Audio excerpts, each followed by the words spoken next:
Assalamualaikum warahmatullahi wabarakatuh. Alhamdulillah wassalatu wassalamu ala Rasulillah wa ala alihi wa sahbihi wa mawala. Baik, pada video kali ini saya akan menjelaskan sebuah penafsiran ayat Al-Quran, surat Al-Anfal ayat 24 yang ditanyakan oleh Bapak Andre di grup WhatsApp mahasiswa hukum tata negara. Baik, kita langsung kepada penjelasan tafsirnya. Ya. Tadi yang ditanyakan sebenarnya ayat 25. Ternyata yang dikutip ayatnya surat ayat 24. Nah, jadi saya ingin fokus pada ayat 24 ya. Karena sebenarnya yang ditanyakan oleh Bapak Andre itu ayat 24. Jadi salah mengutip nomor beliau ya. Kita bunyikan ayatnya, kita bacakan ayatnya. Auzubillahi minasyaitonirrajim. Ya ayyuhallazina amanu istajibu lillahi walir rasul. Wahai orang yang beriman, ya, penuhilah panggilan Allah dan panggilan Rasul. Iza da'akum lima yuhyikum. Apabila dia menyerumu kepada satu hal yang memberikan kehidupan kepadamu, wa'lamu dan ketahuilah annallaha yahulu bainal mar'i wa qalbi. Sesungguhnya Allah membatasi antara manusia dan hatinya, wa annahu ilaihi tusyarun. Dan sesungguhnya kepadanya lah kamu akan dikumpulkan. Kita lihat dulu apa inti daripada ayat ini. Ya, secara garis besar ini ayat ini bercerita tentang apa? Ternyata ayat ini bercerita tentang bagaimana Allah Subhanahu wa taala memberikan peringatan kepada orang-orang yang beriman yang sudah mulai lalai dari panggilan Allah. Ya. Jadi ada yang yang sudah mulai malas-malasan ibadah, maka ayat ini sebagai alarmnya ya kepada orang yang beriman. Kemudian juga di antara inti ayat ini adalah syarat hidup berarti dan bahagia. Maka sambutlah panggilan Allah. Jadi konsep dalam Islam itu kalau ingin hidupnya bahagia, maka syaratnya adalah ya, kita harus membuktikan keimanan kita. Bagaimana membuktikan keimanan? Nah, laksanakan perintah Allah itu dengan sebenar-benarnya. Jangan cuma sebatas dalam lisan saja gitu. Kemudian yang berikutnya lah yang berani membuktikan, itulah yang dijamin nilai hidupnya. Jadi orang yang berani membuktikan uh, keimanannya dengan beramal dengan sebetul-betulnya, maka dialah yang orang yang diberikan kebahagiaan oleh Allah.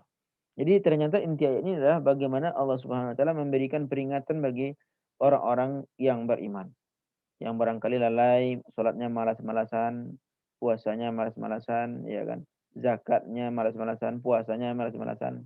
Maka ayat ini datang untuk memberikan peringatan kepada orang yang sudah mulai malas seperti itu.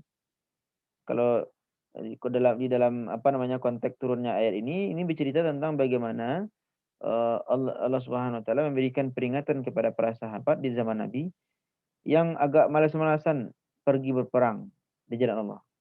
Jadi Al-Anfal ini kan di antara kebanyakan cerita isi ayatnya adalah tentang kisah peperangan. Di antaranya adalah perang Badar. Ya. Nah, jadi ayat ini Allah turunkan untuk memberikan peringatan kepada orang yang beriman yang barangkali sudah mulai malas atau lalai daripada uh, perintah dan panggilan Allah. Kemudian kita lihat masing-masing ayat kata-kata pentingnya gitu dari ayat ini. Istajibu lillah walir rasul. Jawablah seru Allah ya, dan rasulnya dalam rangka membuktikan perkataan mengaku beriman. Jadi uh, setiap ayat yang diawali oleh ya ayyuhalladzina amanu ya, maka biasanya ayat itu mengandung perintah dan larangan. Ya. Setiap ayat yang berawalan dengan yang diawali oleh ya ayyuhalladzina amanu, maka ayat itu mengandung perintah dan larangan. Misalnya ya ayyuhalladzina amanu kutiba alaikumusiyam. Ya ayyuhalladzina amanu ya ya ayyuhalladzina amanu ya ayyuhalladzina amanu in tansurullaha yansurkum. Nah, jadi pokoknya seluruh ayat-ayat yang berawal dengan ya ayyuhalladzina amanu itu biasanya dia berisi tentang perintah dan larangan. Maka dalam ayat ini diawali oleh ya ayyuhalladzina amanu. Maka di dalam ayat ini ada perintahnya. Apa perintahnya? Agar kita selalu melaksanakan perintah Allah, membuktikan keimanan kita dengan beramal apa yang Allah perintahkan kepada kita, atau dan menjauhi apa yang Allah larang kepada kita. Kemudian idza da'akum lima yuhyikum. Ya.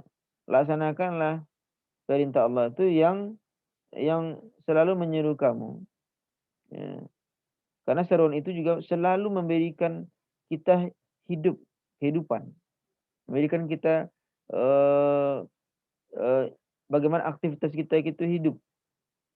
Ya, karena seluruh syariat itu tidak ada eh, yang menyusahkan sebenarnya. Kalau manusia itu betul-betul mengkaji agama itu dengan baik, maka tidak ada yang menyusahkan dalam syariat itu. Ketika Allah perintahkan kepada kita puasa, sebenarnya puasa itu untuk menyehatkan tubuh kita. Yang sudah barangkali sudah capek nih apa namanya lambungnya, perutnya untuk bekerja terus, maka ya puasa ini turun untuk bagaimana kita itu bisa ya lebih sehat. Ya tentu ada juga pengecualiannya. Misalnya ada orang yang sakitnya parah, ada orang yang sudah sakit perut yang lebih parah, ya maka boleh tidak berpuasa. Tapi pada hakikatnya seluruh ibadah-ibadah itu pada hakikatnya bagaimana memberikan kehidupan, ya menghidupkan kita agar motivasi dan kualitas hidup itu lebih baik. Maka seluruh syariat itu mengandung nilai-nilai yang memberikan kehidupan dalam diri kita. Jadi iza da'akum lima yuhikum. Seluruh syariat itu mengandung nilai-nilai yang membuat kita lebih hidup, membuat kita lebih hidup aktivitasnya, keimanannya dan segala lini kehidupannya. Kemudian ini yang ditanyakan oleh Bapak Andri ini. Maksud daripada yahulu bainal mar'i wa qalbi. Allah itu menghalangi atau membatasi antara manusia dengan hatinya. Apa maksudnya? Secara letterlet kata yahulu itu artinya membatasi gerak atau menghalangi agar seseorang tidak leluasa bertindak. Jadi Allah di dalam ayat ini menjelaskan bahwasanya sebenarnya manusia itu tidak punya kuasa penuh terhadap hatinya. Ya. Karena yang lebih berkuasa terhadap hati manusia itu Allah, bukan manusia itu sendiri. Ya, maka jangan terlalu menurutkan kata hati. Tapi harus tundukkan kata hati itu kepada kehendak Allah terlebih dahulu. Cari ridha Allah dalam setiap uh, kehendak hati yang ada dalam hati diri kita itu. Dan selalu berencana dengan menyebut insya Allah. Kenapa seperti itu? Kenapa Allah Subhanahu wa taala membatasi hati manusia itu? Kenapa manusia tidak kuasa terhadap hatinya daripada kenapa manusia tidak berkuasa terhadap hatinya? Sedangkan Allah yang lebih berkuasa terhadap hati manusia daripada manusia itu sendiri. Ya, kan kita lihat dalam keseharian banyak orang yang hari ini apa namanya tertawa, bergembira. Tapi kadang-kadang tidak sampai 1 jam berselang, tiba-tiba dia menangis. Tawanya itu tidak bisa dia pertahankan ya dalam waktu yang lama. Nah, begitu cepatnya hati ini berubah. Ya, makanya hati itu disebut dengan qalbun. Hati yang cepat, satu hal yang cepat berubah. Ya, ada orang yang hari ini tertawa gembira, tidak sampai 1 jam berselang tiba-tiba dia menangis. Ya, karena sedih barangkali dia kena musibah, rumahnya terbakar, ya kan? Atau dia uh, dilanda kerugian ya dalam bentuk materi atau barangkali orang tuanya sakit atau meninggal gitu kan. Maka begitu cepatnya hati itu berubah. Ya.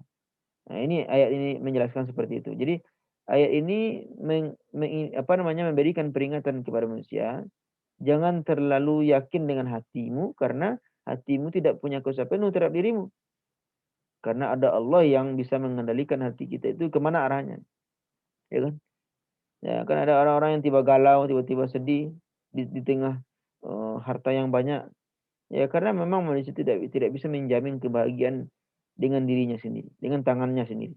Tapi Allah lah yang bisa menjamin. Ada orang yang hartanya banyak, tapi setiap kali dia tambah hartanya, setiap kali juga dia cemas. Tapi ada orang yang hartanya biasa-biasa saja, tapi selalu tenang aja gitu, tidak terlalu cemas. Nah, itulah buktikan Allah tidak tergantung banyak uang kebahagiaan itu. Ya, kan? Tapi kebahagiaan itu tergantung kepada siapa yang Allah berikan, tanamkan ya, kebahagiaan ke dalam hatinya. Itulah orang-orang yang bahagia. Makanya kita di antara doa yang selalu dipanjatkan oleh Rasulullah SAW, Nabi Muhammad SAW, di antaranya adalah Ya muqallibal qulub Sabit qalbi ala dinika wa ala ta'ati. Wahai engkau, ya Allah yang maha membolak-balikkan hati manusia, maka kokohkanlah hati hamba dalam agamamu dan ketaatan kepadamu.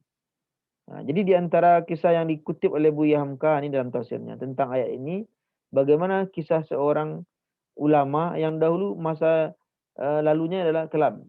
Ya, kisah Fudail bin Iyad. Nah, ini gurunya Imam Syafi'i, muridnya yang terkenal Imam Syafi'i. Ya, ternyata beliau ini Fudail bin Iyad ini masa dulunya adalah seorang yang tidak baik ya. Ya, beliau seorang yang dahulu adalah seorang yang ahli maksiat, pezina, seorang perampok ya. Tapi suatu ketika Allah kasih dia hidayah melalui seorang wanita cantik. Ya, kejadiannya adalah ketika Fudail bin Iyad ini ingin apa namanya? Melecehkan seorang wanita wanita ya.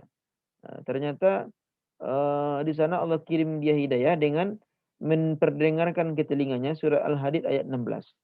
Ya, ini kisahnya ya.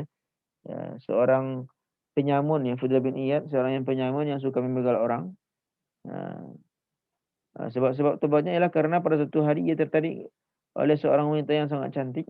Ketika beliau sedang memanjat tembok rumah wanita itu untuk melempaskan keinginannya terhadap wanita itu, tiba-tiba terdengar olehnya suara orang yang sedang membaca Al-Quran. Yang artinya belumlah datang waktunya bagi orang-orang yang beriman untuk tunduk hati mereka mengingat Allah dan kepada kebenaran yang telah turun kepada mereka. Ayat tersebut membatasi hatinya membuat maksiat, yang berbuat maksiat. Sehingga dengan ayat ini ia menjadi sadar akan dirinya yang telah terperosok selama ini. Lalu ia berkata, "Oh Tuhan, telah tiba sekarang waktunya." Ia pun bertobat dengan setulus-tulusnya. Jadi kisah ini membuktikan bagi betapa hati yang awalnya keras ya, hati Fudail bin Iyad ni yang awalnya keras, yang awalnya kotor, tiba-tiba saja berubah ya menjadi bersih, menjadi lembut.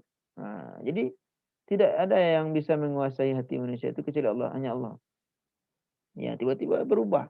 Ini membuktikan bahwasanya manusia itu tidak berdaya. Allah yang berdaya terhadap hati manusia. Makanya selalulah kita berdoa kepada Allah, ya muqallibal qulub, wahai engkau yang membolak-balikkan hati manusia, sabit qalbi ala dinika wa ala taatik. Kokohkanlah hati hamba agar senantiasa istiqomah dalam agamamu dan keistiqoman terhadap ketaatan kepadamu. Jadi yang ditanyakan oleh Bapak Andre dalam ayat ini yaitu yahulu bainal mar'i wa qalbi itu menggambarkan bagaimana manusia itu tidak punya kuasa penuh terhadap hatinya. Ya, ada yang lebih berkuasa yang menentukan hatinya itu apakah bahagia, apakah hatinya itu tenang, atau hatinya gelisah dan sedih. Siapa itu? Allah Subhanahu wa taala. Makanya kita selalu berdoa agar hati kita itu selalu istiqomah dan taat kepada Allah Subhanahu wa taala. Itulah di antara penafsirannya. Terima kasih. Assalamualaikum warahmatullahi wabarakatuh.